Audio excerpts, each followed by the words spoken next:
За өдрийн мэнд хэдүүлээ одоо эхлэе. За өнөөдрийн вебинарын маань сэдэв маань болохоор DBT-ийн action байгаагаа. За тэгээ өмнөх вебинараа хэдүүлээ DBT-г илүү ойлголт талаас нь үзсэн бол өнөөдөр DBT дээр DBT-гээ ашиглаад жижигхэн модель хөгжүүлээд үзье гэж шийдсэн байгаа.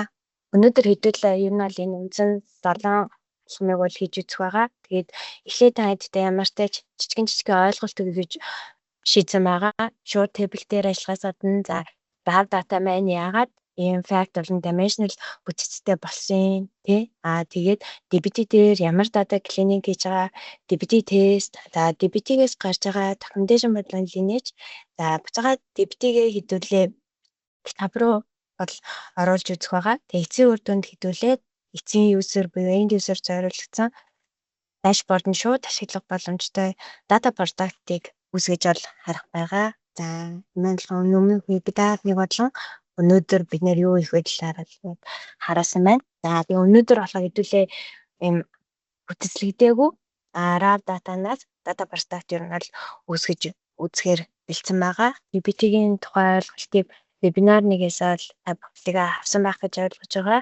Тийм болохоор одоо шууд өмнөх сэдв рүүгээ орохгүй шууд DBT-гийн модель хөгжүүлэлтөө яаж хийх үү тиймгүй ер нь жоохон техникэл талдаа ярих байгаа.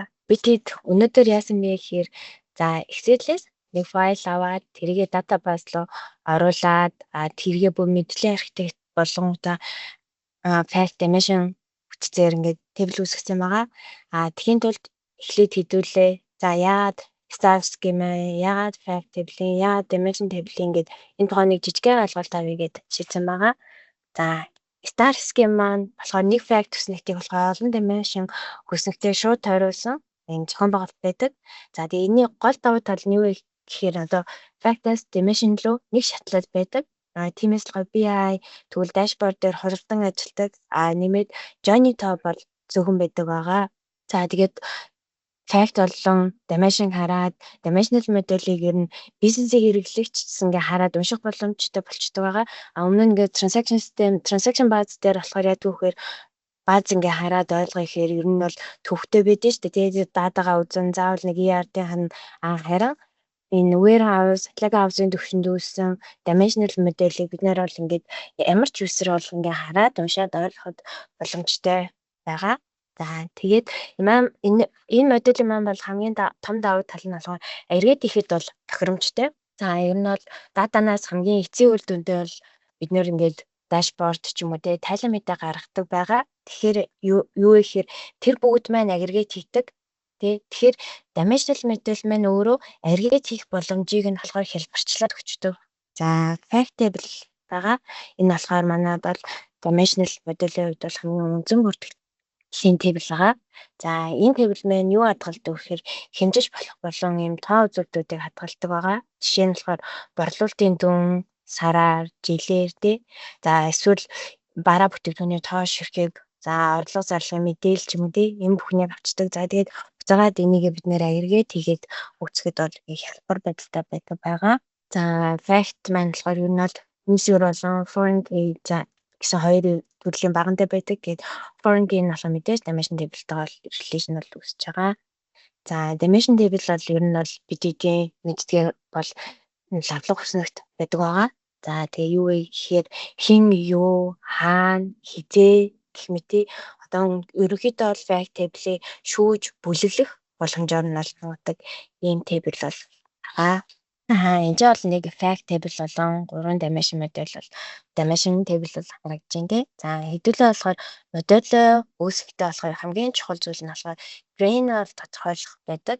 За энэ болохоор юу гэсэн үг вэ гэхээр нэг мөр юг илэрхийлэхийг тий энийг эхлээд тодорхойлчод дараа нь бид нэр энэ dimensional model star schema бол ингээд босгодог байгаа, байгуулдаг тий. За одоо хэдүүлээ ер нь бол ингээд table маа яаж явж байгаа star schema dimensional model үүсэж байгаа гэдэг талаар ойлголттой болсон байх гэж бодож байна. За одоо хэдүүлээ DBT-гээ бол төвшөөж үзцгээе. DBT project ингээ үүсгээд за тэгээ эцсийн үр дүн хартал ер нь бол юм 7 алтныг хийж үзэн гэж болгож байгаа. За эхлээд хэдүүлээ энэ бол DBT core суулгаж байгаа заавар байгаа тий. Эхлээд DBT-гээ суулгана. За дараа нь болохоор project үүсгэн. За дараа нь болохоор энэ connection буюу config бол хийж өгдөг байгаа. Энэ нь болохоор одоо ямар бааз руу холбогдох юм, аль схемаар руу input аваад output байх юм гэх тий. Энэ бүхнийг хийж өгдөг. Дараа нь мэдээж бид нэр connection-ийн мэдээллийг бол ингээд шалгаж үзнэ. За энд эхлээд бид нэр ингээд орчноо бэлдсэнийхаа дараа модулөө үүсгдэг байгаа. За тэгээ модуль үүсэндээ модулийг ингээд зөв бүтцтэй, тэгээ ойлгомжтой, алдаагүй үүсгэсний дараа болохоор энэ 7 дахь алхам буюу DBT тест болон тэгээ DBT тогс маань болохоор үүсдэг байгаа. За өнөөдөр хэдүүлээ бас ер нь бол DBT тест дээр нэг жижигхэн жишээ авч үзнэ. За энэ бол хамгийн чухал DBT-ийн connection хийж байгааг бол ингээ харуулсан байна. Тэгээд DBT connection маань болохоор Profise ямар дээр бол хийгддэг байгаа. За тэгээд энэ Profise ямар маань болохоор ингээ нэвтрэг мэдээлэлтэй ер нь бол холбоотой болохоор ер нь бол шоу хийгдэггүй, committee хийгдэг. За энэ бол ер нь бол тохируулаад ирэхээр бол тодорхой болдог байгаа. За энэ дээр тэгээд түрүүн ярьсан output байна тий. За тэгээд host, port, user password ерөнхийдөө бол баазтай холбогдох шаардлагатай бүх мэдээлэлүүд байна. За type гэж нэг юм байгаа. Энэ нь болохоор adapter-ыг сонгож өгдөг. Array, single store, snowflake гэх мэт тий. За treats гэдэг. Тагаад за тийм ээ болохоор одоо хитэн модуль зэрэг ажиллахыг бол ингээд тогтоодог байгаа. За хэдлээ одоо ингээд Profise ямлаад тохиросны дараа DBT debug командыг бол ажилуулад холболтоо шалгахаар байгаа. Одоо хэдүүлээ баазтайгаа тэблтайгаа ер нь бол танилцъя. За энэ болохоор өнөөдөр ингээд develop хийж байгаа tool маань Antgraph байгаа. За миний дата эхлээд ямар дата байсан бэ гэхээр за EMC файл байгаа. За DBT-ийг өмнө нь хэлжсэн дээ. DBT-ийг ашиглаад CSV файлыг database руу table болгоо үүсгэдэг гэдэг. За өнөөдөр яаж хавь бүр юм unstructured ийм CSV файлыг сонгож аваад за энэ маань юу харуулж байгаа вэ гэхээр өсвөр насныхны Instagram, TikTok гэдэг social платформыг хэрэглээ. За энийг дагаад гарч болох одоо сэтгэл готрол ч юм уу төвчлийн мэдээллийг ингээд харуулсан энэ датаг сонгож авсан байна. Одоо энэ датагаа хэдүүлээ. За энэ болохоор яасан бэ гэхээр DBT гэсэн энэ бааз. За ийшээ ингээд энэ файл маань ороод ирсэн. Тэгээ байлцны бэлдээд уншигдсан байгаа DBT CD. За тэнгууд DBT CD маань болохоор ажиллаад энэ датаг болохоор үсгэж өгсөн байгаа. За энэ тий. Энэ хэлдэг. Саяны CSV файл маань болохоор бааз руугаа table болоод орж ирсэн байдал нь ийм байна. За одоо энэ колумнуудын нэр ингээ харчээ.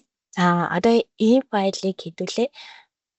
Болохоор энэ чинь ингээд gold, silver, bronze гэдээ харуулсан байгаа. За энэ маань өнөөдөр би хэдүүлээ мэдлийн архитектурыг сонгож аваад ер нь бол нэг юм layering төвшөнд бол хөгжүүлэх гэж утсан байгаа. За тэгэхээр эхлээ silver layer дээр яаж байгаа вэ гэвэл би тэд дээр dimensional model үүсгэж байгаа star scheme байгаа. За тэгээд нэг fact table-тэй байх юм байна. Тэр нь болохоор fact model хэлдэг юм байна.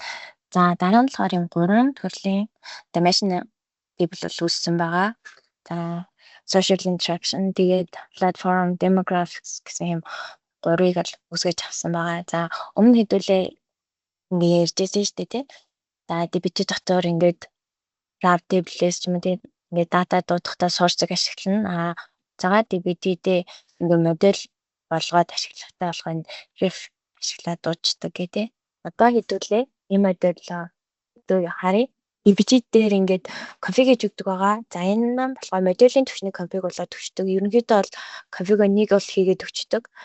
Тэгээд тэр хийжсэн config-ийг модулийн түвшний config бол override хийдэг байгаа. Тэгээд өнөөдөр болохоор тэрийг илүү дэлгэрэнгүй харуулганд бол энэ дээр хийсэн байгаа. За ямар database-ийн ямар schema юм те. За энэ маань өөрөө яаж үсгэн те. Materialize-ыг бол харуулдаг байгаа. За DBT дээр 4 төрлийн materialize байдаг те. Table, weave, incremental, ephemeral те. Өнөөдөр хэдүүлээ table-ыг авч үзнэ. За яга weave бол эжэнэ weave те. Weave, incremental гэд хийгээд өгчнө. За нэмээд DBT-ийн босод config бол энэ дээр хийгээд өгчих боломжтой энэ config хэсгээр одоо tag ч юм уу те. Тэр бүхнийг бол энэ хэсгээр бол тохируулаад өгч байна. За модель болохоор бид нэр ингээд CT-гээр бол үүсгэж байгаа. За эхлээ source дээр болохоор үнэн таблет дуудаж өгсөн байна тий. За дараа нь болохоор тухайн source-оос савгаж авсан энэ одоо сэлүүр дээр байгаа. dimension table-үүдээ болохоор ингээд дуудаж өгсөн байна. Дараа нь энэ хэдийг ингээд join-дод бид яадаг вэ гэхээр энэ fragment list гэдэг энэ table-ийг бол үүсгэсэн байгаа. За одоо энэ table-ийг хэдүүлээ бааз дээрээс харъя. Member structure дотор үүсэж байгаа тийм. Structure demographic гэдэг энэ болохоор нас үсгийг зааж байгаа. За одоо энэ 1 гэдэг ID-ийн цаана 13 дэх эрэгтэй, тэгэхээр 2 нь ч юм уу тийм энэ 13-тай эмэгтэй ч юм уу ийм дата бол зааж байгаа. За тэгээ платформ нь болохоор нөгөө TikTok, Instagram байгаа. Social interaction болохоор high level low тэрийг авсан ба. За тэгээд дурж байгаа ингээд тэгээ өдөр зарцуулдаг цаг, унтдаг цаг тий. Хагас өмнө цаа хэрэг оролт тийм тий. Стрессийн түвшин тий, хандлтын түвшин, сэтгэл одоо төвшлтийн түвшин нь бол ийм факт бол үүсэж байгаа. За одоо хэдүүлээ энэ dimension-уудаа чи.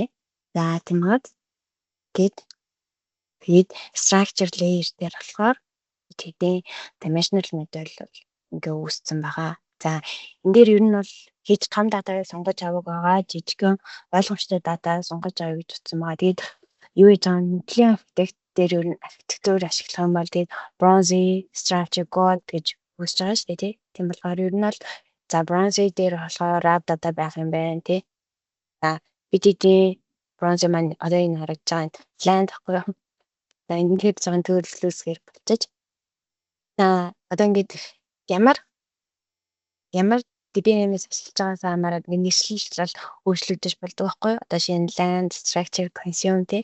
Зөвхөндөө одоо энэ bronze тий structure gold гэж үсч байна. Тэгээд BDD bronze-ийн land байгаа. За land term нь ингээд эхлээд ийм дата орж ирсэн. Энийг цэвэрлээд team and list гэж үсгэсэн байгаа. Rename create хийсэн. За тэгээд structure дээр BDD-ийн dimensional model үүссэн. За тэгэхээр хэдүүлээ одоо энэ consume гэж байгаад энэ consumer BDD-ийн gold layer. За gold layer дээр бид нэр юу үүсгэх вэ гэхээр data product-а үүсгэж үзье. Яахан өмнө нь бол мэдээж ингээд dimensional model-ээс тий тодорхой хэмжээний data cleaning гэж юм уу тий шалгууруудыг хангаж аваад gold дээр бол mart үсгээд тэр mart-аас data product үүсгэн тий. Өнөөдөр болохоор яагаад шууд mart-ыг харангуудаа data product үүсэж байгаа гэхээр нэгт data маань өөрөө жижигэн data байгаа. Тэгээд дахиад 2-3 модель давхар үжиг болохоор эхний хэлцэнд харж байгаа болохоор амар олон модель шилжээд хахаар жоохон ойлгомжгүй болох гэж үднээс шууд 3 layer дээр 2 layer дээр нь модель development-ийг харуулсан байгаа. DBT дээр маань ер нь бол юм тохиргооны ямал файлуудад үсч өгдөг байгаа. За одоо энэ харж байгаа энэ directory-нуудыг ингээд seed test гэдэг. За энэ тест дотор болохоор DBT дээр хийж байгаа тестүүд бол байдаг байгаа. За тэгээд нөгөө түрүүний ярьсан модель дотор маань болохоор ярьсан 3 layer-ээр бол байгаа. За ер нь бол хамгийн зөв аргачлал нь бол модель үүсгэхдээ layer бүтц дээр үүсгэх нь хамгийн зөв байгаа. За дараа нь macro байгаа тий. За macro өмнө хэлээ тайлбарсан ер нь бол function үүсгээд тэрийгэ дахин дуудаад ашиглах боломжтой гэдэг. За энэ дээр болохоор нэг function үүсгэсэн байгаа. Хэлээ одоо энийг дэлгэрэнгүй харъя. За энэ маань болохоор ямар function бэ гэвэл за насны хурлын шалгаж байна тий. 13-аас их 19-өөс бага байх ёстой гэдэг. За энийг харчих тий. За энэ маань яаж ажиллах вэ гэвэл моделийн баг нь тий тэр багныг орж ирээд энийг шалгана гэж байгаа байхгүй. За энэ ямар хаана ажиллаж байгаа вэ гэхээр хэдүүлээ одоо энэ дээр ингээ харчих. Land-ийнхаа ингээд үндсэн датаг харчих тий. За ингээд 20 гэд ороод ирсэн байгаа зөвхөр. За энэ маань 19 ахгүй юу? За нэг 19-оор апдейтлчий тий. Таны нөхцлөө биелүүлэхийн тулд ч тий. За 19 болчлоо. Одоо хэдүүлээ. За энэ маань хаана байгаа вэ гэхээр энд орж ирж байгаа тий. За source дээр ийм team-ийн гэсэн ийм table байна тий. За энд болох ингээ column-уудыг description-ийг хийж өгсөн байгаа. Тэгээ name-ийг тавьж өгөөд за ягаад энэ source юм дээр ингэж өгдөг вэ гэхээр бид нэр за DBT-гээс DBT docs generate Xerox гэх мэт командуудыг ашиглаад DBT-гээс ер нь бол dictionary гаргаж аваад байгаа байхгүй юу? Тэгэхийн тулд ер нь бол модельаа ингээд анханасаа ойлгомжтой зөв бүтцтэй үүсгэжүүл бид нэр тэр DBT-гээс үүсгэх документад юус анхаарал хандуулах ямар ч хэрэггүй байхгүй юу? Автоматар үүсчин. Тэгээд за дахиад тэр документыг ингээс ажируулах нэмэлт ажил болох шаардлагагүй. Энэ шууд моделийн бүтцээс үүсдэг байгаа. За тийм болохоор ингээд энэ жил ингээд column description хийж гисэн байгаа. За энэ table дээр маань болохоор за тест нь болохоор 2 тест байгаа юм байна. За нэг нь болохоор за энэ A гэсэн column нь болохоор 0 байж болохгүй юм байна. За тэгмэдэм stated values бол ажиллаж байгаа юм шүү дээ тий. За 13-аас 19 насны тий. За энэ маань болохоор нөгөө түрүүний BDD-ийн ажиллаж байгаа юм макро аахгүй юу? Энэ макрогоо энэ дээрээ дуудаад өгсөн. Тэгэхээр яах вэ гэхээр энэ таблээс дата үүсгэх доолнд энэ хоёр дэст ажиллана гэсэн үг байхгүй юу? Энэ колумныг нүлийн шалган, дээрнүл хэсгийн шалган, тэнгүүтээ насны интервалыг нь шалгаж байгаа. За одоо хэдүүлээ. Одоо модельүүд дээрээ тий харин модельүүдаа.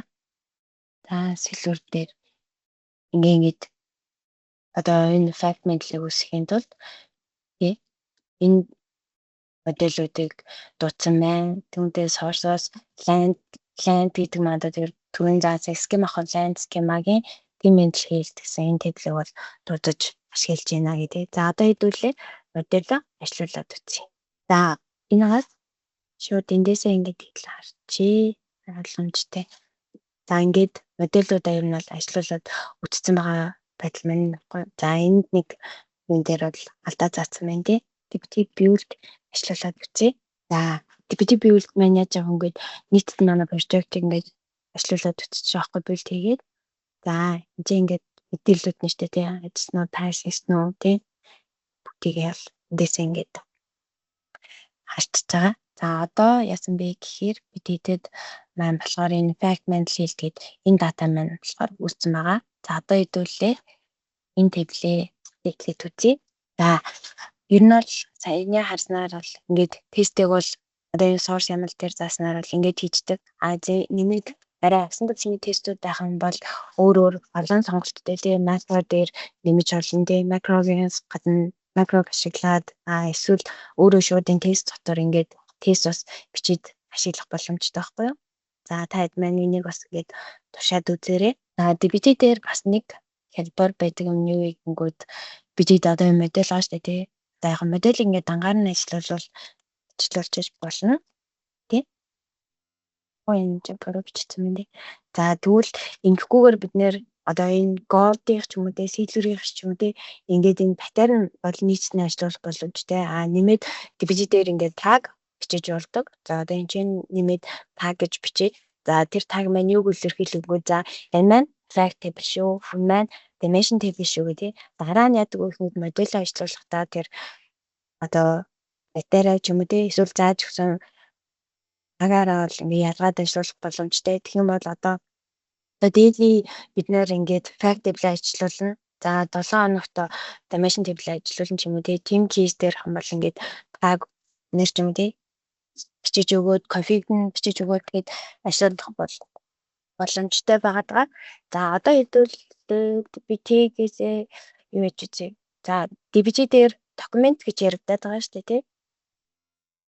За DBT-гийн документ нь болохоор за эхлээд документыг ингээд generate хийдэг байгаа. За би та хэдэд шууд generate гэсэн юм үзүүлэх болохоор командаа нэг залбирлаа зөгчээ.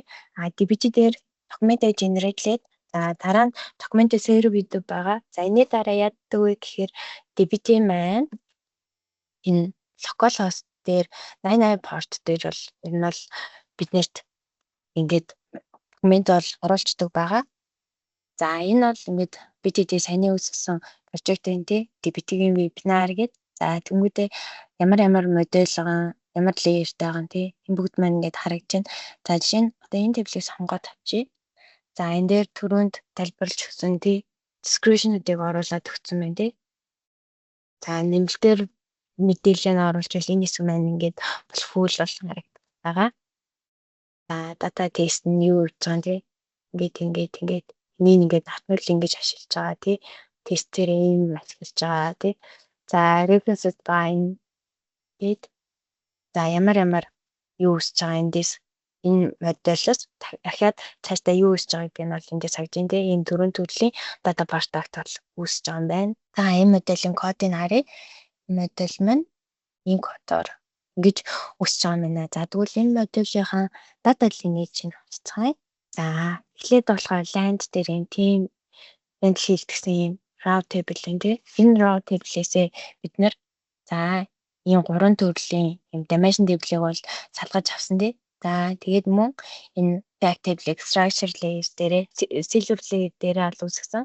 За энэ үүссэн cellular layer-ийн моделийг бид нээр ашиглаад за эдгээр data product-уудыг энэ дөрвөн data product-ыг үүсгэсэн байгаа. За энэ ч бол нэг битгийн тест бол байна тий. За түрүүний ярьсан tag байгаа штэ тий. За шинэ тагаар нь сонгоод ч юм уу lineage бас фильтр хийгээд харах боломжтой байхгүй юу? Энэ бол ингээд шүүж харах сонголтууд нь байна тий. За DBT Tox маань бол за database-ийн төвшөнд ингэж харуулж байна. За DBT-ийн нэг давуу тал нь болохоор бидэд ийм документ бол generate-лээд өчтдөг. За хуучин бол яадаг гэсэн бэ гэхээр тэгээд буцаагаад энэ докой авахын тулд database дээрээ за column дээр comment чинь тий. За column дээр comment бичих юм бол structure-ийн гаргаж ирж авч яаснаа л Excel дээр арталт нь situation нэмж өгөөл дээ эсвэл тэрийгэ буцаагаар баазлага insert хийж ингээд нэг тийм гар ажиллагаа ихтэй байсан.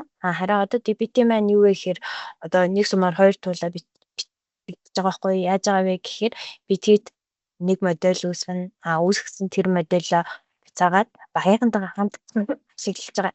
Тэр ашиглах процедурыг багийнхан маань миний үүсгэсэн моделийн description дээр яг ямар ач холбогдолтой юу хийж байгаа тэр бүхнийг ингээд хамт харах боломжтой. Дараа нь эцсийн хэрэглэгч буюу бидний үүсгэсэн тэр product-ыг ашиглаж байгаа хүмүүс биднэр ийм документ өгч байгаа хгүй. Тэгэхээр бид ингээд хоёр юм хийх шаардлагагүй зөвхөн нэг юм хийгээд нэг ашиглаа явуулчихж байгаа.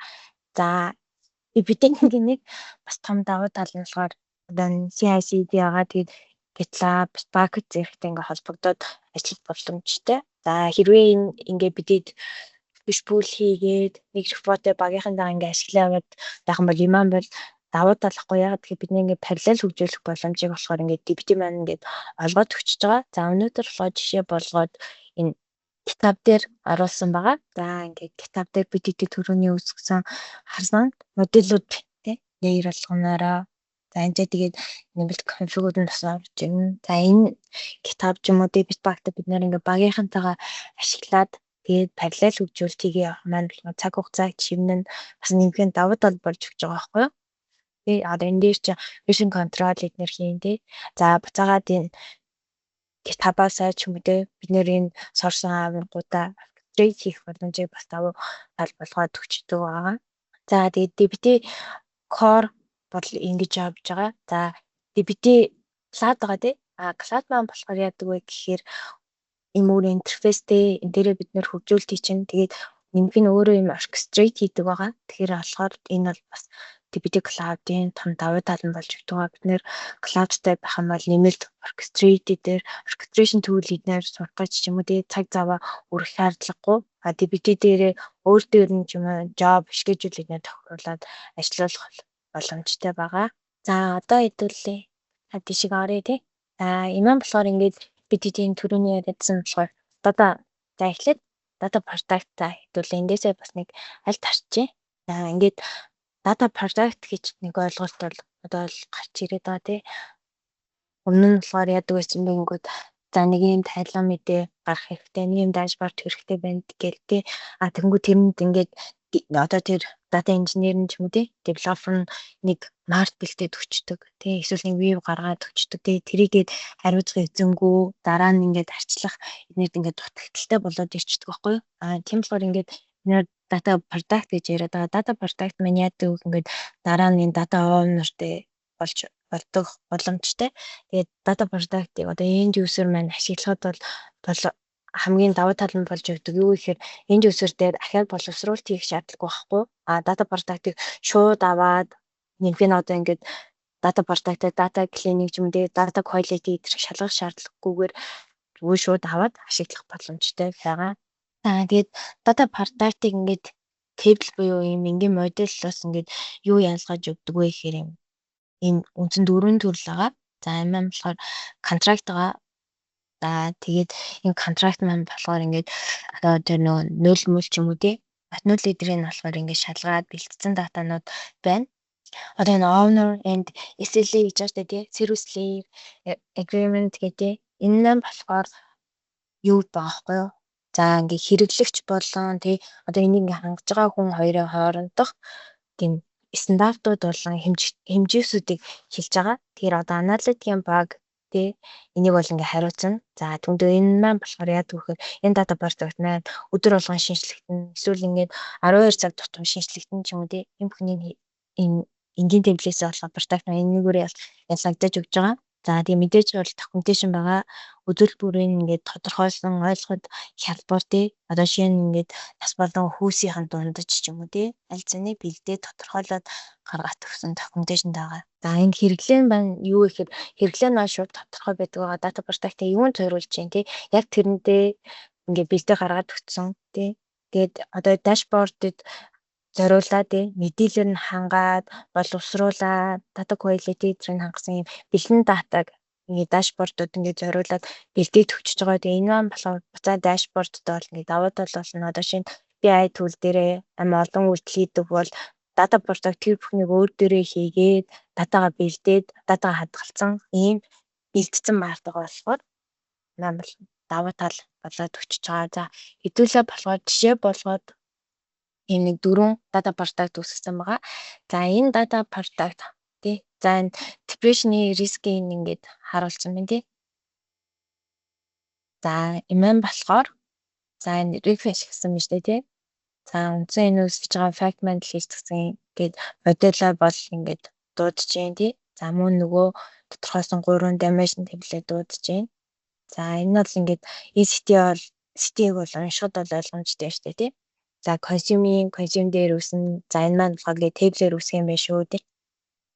За энэ дээр нэг жоохон хүмүүс андуурах гэдэг нэг юм байдаг. За ингээд materialized гэдээ ороод ирчих шүү дээ тий. Тэгээ арталт нь weave гэх юм бол энэ чинь ингээд materialized weave үсчтэй юм уу тий.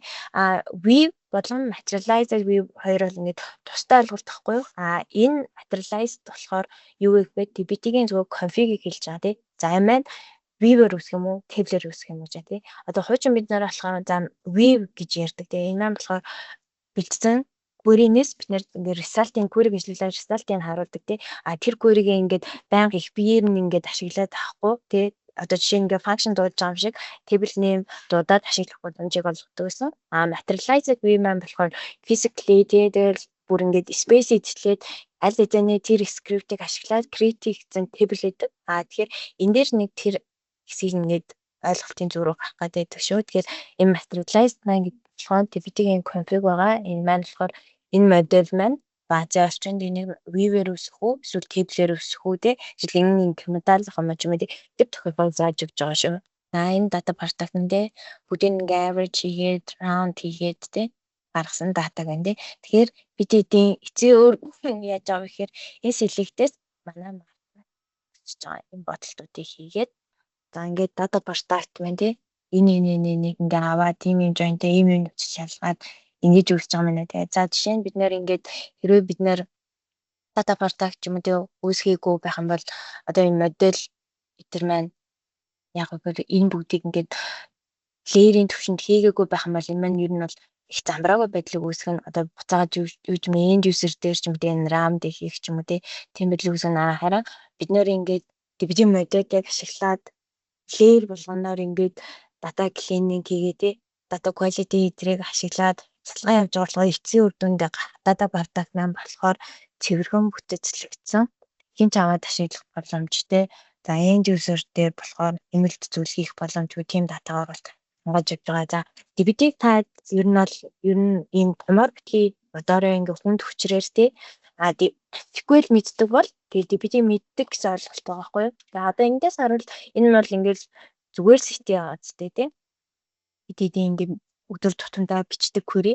За бид одоо жишээ нь яадаг вэ гэхээр хуучин бас л ингээл table үсэхдээ create table as гэлдэл select бичдэг. Тэгээ яг тэрнтэй адилхан энийг маань харин DBT маань одоо macro test тэгээ documentation гэдэг юм баялаг зүйлүүдээр бид ингээ хангаад байгаа болохоор DBT тэр хуучин гаргаас илүү давуу тал болж өгöd байнаа. За өнөөдөр бол ийм data product үүссэн байна тий. DBT дээр хэрхэн үүсэж байгаа харуулсан байна. Тэгээд data product гэдэг маань өөрөө их том сэдв байгаа шүү дээ тий. За цаанаа тэгээд data product маань owner өөр юу ч юм ингээд продуктын том ойлголтууд байгаа. Тийм болохоор өнөөдөртөө ингээд хэдүүлээ ингээд жижигхэн дуртай авчи. За мөн DVD-гээ ч гэсэн ер нь бол за модель хэрхэн үүсэж байгаа юм тий. За модель дээр ямар юм бэ тий. Өмнө нь ярьжсэн зүйлийгээ вебинар нэг дээр ярьжсэн зүйлүүдээ ингээд илүү практиклаар ингээд харуулсан байгаа. За DVD-ийн дээр үүсэж байгаа ямар ойлголт вэ тий. За энэ силүүд леерийн ямар ойлголт байна. Буцаага тий DVD тогс маань бол ингээд харуулж байгаа тий. Тэр ингээ ойлгомжтой байгаа байхгүй тий. За MBTD-ийн та харуулсан түрүүний яриадсан дата перспектив бол харуулсан мэт жишээгээр. Тэгэхээр та маань цаашдаа ингээд анхаарал зэрэг DVD-г ашиглаад за дата перспектив биш маа гэд одоо эцсийн үр дүн гарч байгаа бидний үүсэж байгаа тейбл тий. Тэр бүхэн маань ямар байх уу тий. Энэ л дээр ер нь бол гон зүйлийг ер нь бол хэлсэн байгаа. За түрүүнд хэлсэндээ энэ хамгийн түрүүнд ингээд тодорхойлох хэрэгтэй тий. За fact table бүрээд ямар ахын за одоо чинь заавал бид нэр ингээд fact үүсгэх албагүй шүү дээ. бидний кейс өөр байж болно тий. Магадгүй бид нэр fact биш one big table ч юм уу үүсгэж болно тий. Тэр болгон дээр юу нь green-ийг зөв тодорхойлоорой тий. Green зөв тодорхойлж ш модель дээр юу хийх үү? Ямар бодол байх уу тий. Тэр маань бас тодорхойлдог байгаа. За тэгээд ер нь бол хамгийн зөв зам нь болохоор модель layerтэй болгоорой тий. Одоо жишээ за нэг 2 3 tables бодолт хийж байгаа бид нэр one big table үүсгдэг ч юм тий. Буцаага тий one big table-ээс aggregate бодох ч юм уу шаардлагатай болох юм бол энэ бүхнийг layerтэй болгоорой. DVD дээр layer хэрэгжүүлээд эхлэх юм бол модель маань илүү зэгцтэй ойлгомжтой болж ирдэг байгаа. Тэгээ хувь хүн ч гэсэн өөрөө ч гэсэн ингээд модельөө урсгалаа эднэр ойлгоход бас амар болдог байгаа. За тэгээд ер нь бол одоо модельөө үүсгэх тий DVD ранч мэн командуудыг ашиглахаас өмнө ингээд DVD дээр болох ингээд тестийг бол заавал хийж байгаарай. Тэгээ яагаад тэгэхээр одоо BT-ийн одоо шалгаагүй ч юм уу тий баталгаажаагүй дата ерөөсөй байж болохгүй. Тийм болохоор тестийг бол заавал ашиглаарай. DVD-ийн тестийг 4 төрлийн тест байгаа. Нэмээд өөр зөндөө олон төрлийн тестийг ашиглахыг бол DVD macro-г нь ашиглаад таад маань бас тушаад үзээрэй. Тэгээд түрүүнд харуулсан шүү дээ тий. DVD-г хэрхэн суулгах уу гэдэг. DVD-г суулгах бол DVD core-ыг суулгах бол амархан. Таад маань Google дээр ч юм уу хайж үзээд өнөөдөр бичиж байгаа нэг SQL script байгаа бол тэрийгэ DVD-г ашиглаад үүсгээд үзээрэй.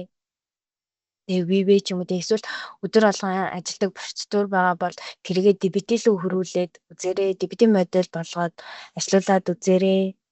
Ер нь бол модель хөгжүүлэхийн утсаа дандаа л энэ DVD-гийн docs болон DVD lineage бол хамт байдаг. Тэгээ энэ дээр бол нэг анхаарал өгөөд тий. Тэгээ яг энэ дээр ингээд эцэг үр дүндээ харуулах энд ингээ хүн дараа нь авч ашиглан уншиж олоход амар байлгахын тулд энэ дээр ингээд DVD docs болон lineage төр цаг зарцуулах хэрэг бол байхгүй нэг яагаад вэ гэхээр бид нэр ингээд хөгжүүлэлт хийх явцдаа аяндаа ингээд сайн кодоо хийгээ тий байх юм бол ингээд энэ зүйл маань өөрөө ингээд тэр BT-ийн зөв хөгжүүлсэн модельоос гараад ирдэг байхгүй юу? Тийм болохоор энэ бол модельтэй хамгийн гол нь төвлөрөөрэй гэж хэлмээр байна. За тэгээд өнөөдрийн вебинар маань хувьд ингээд яригдсан зүйлүүд маань ингээд болчлоо. Тэгээд та хэд маань юу асуулт байвал нээлттэй шүү асуугаарай. Манай инженерийн багийн залуус бас энэ вебинарт байгаа. Тийм болохоор илүү өргөн цар хүрээний мэдлэгээ бас хүргэнэ. За тэгээд миний хувьд бол та хэдийг өнөөдөр чамаагүй одоо чамаагүй бичиж байгаа.